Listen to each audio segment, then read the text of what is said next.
Alrighty guys, welcome back to another one. We're going to do some more 32 gauge today. Now, we posted a video a little while back, not too long ago, of us shooting some 32 gauge number 4 buck, and, well, they patterned so good that we wanted to see what else 32 gauge can do. So this time, we're doing some 11/16 ounce turkey style loads using some copper plated number 6 shot. Now, the feedback on those videos, people seem to want us to do some turkey loads, so that's what we're going to do. In the future, I'm going to try to get a hold of some number 3 buck and come up with some deer hunting style loads. Number 3 buck is the largest true size you can fit in 32 gauge, although 26 caliber should fit. It's .526 bore. 26 cal stacked by 2s is 52. It should fit the hulls too. Not really sure just yet, but I will try that out someday. Also, those videos got a lot more views than we thought they would. We thought, you know, maybe the loading video would get 250-ish views, and it got quite a bit more than that. And we thought the same for the patterning video, the range video. We didn't expect much higher than 350, and that video is up over 600 views as of this recording. So, guys, thanks for watching. You didn't let us down at all. You exceeded our expectations. The reason we didn't expect to get all the views is because 32 gauge is a really obscure shotgun gauge, and not a lot of people have them, but they got quite a bit more views than we thought they would get. You guys must just like watching us or something. I don't know. Anyway, the components we're using is a brand new prime Shadite 32 gauge hull, which only comes in 2.5 inch, an SG 32 wad, although we are cutting it down to fit the 11/16 ounce payload. Obviously, little gunpowder, great powder, one of my favorites, and a Ballistic Products Myar Wrap, which I forgot to have sitting out here. And for the shot, we're using some precision reloading copper plated number 6. This is some really high quality shot, and it seems to always pattern well. So we've patterned one of these loads up against a 3-inch 410 with its 11/16 ounce payload before, up at the other range by the pond.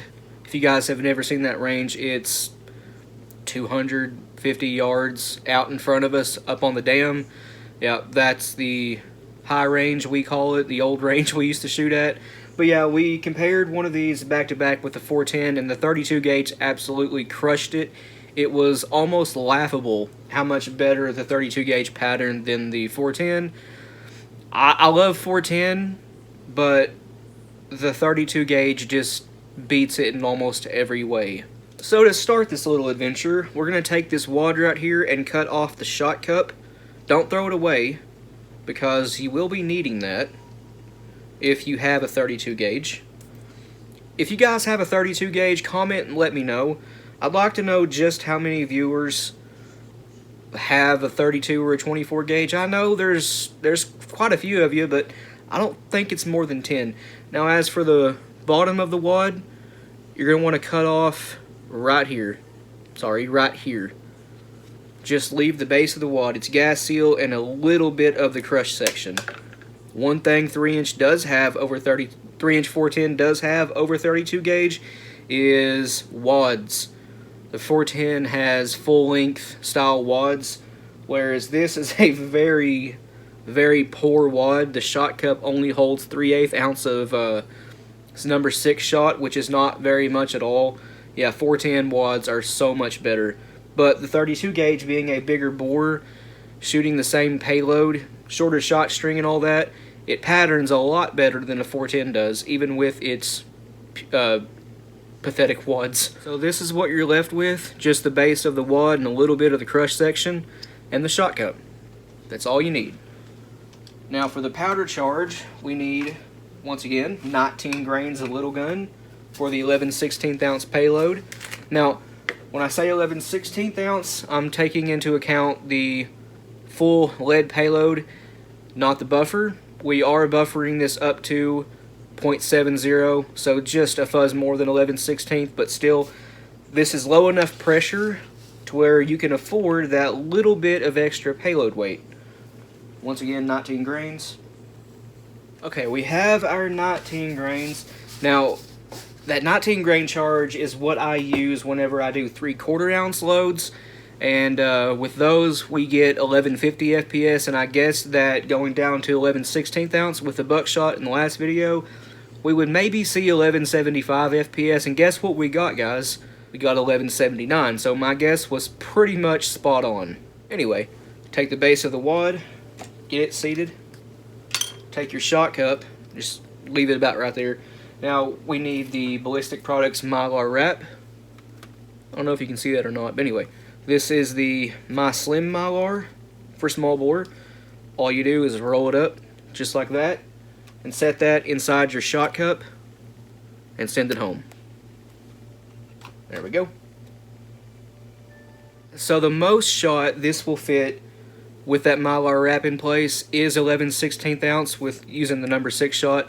Without the Mylar wrap, you can get a 3/4 ounce load, still plenty of room for buffer and roll crimp. Okay, I have 11/16 ounce of the copper plated 6 shot in there, and as you can see, we have just enough room left to roll crimp this. And again, if you ditch the Mylar wrap, the pattern may not be as tight, but you can get 3/4 ounces that may make up for it. All you need here is about half of a scoop of a Lee 2.2 cc dipper.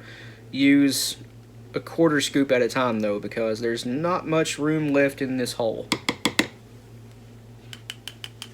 We have the buffer flushed with the top row of pellets.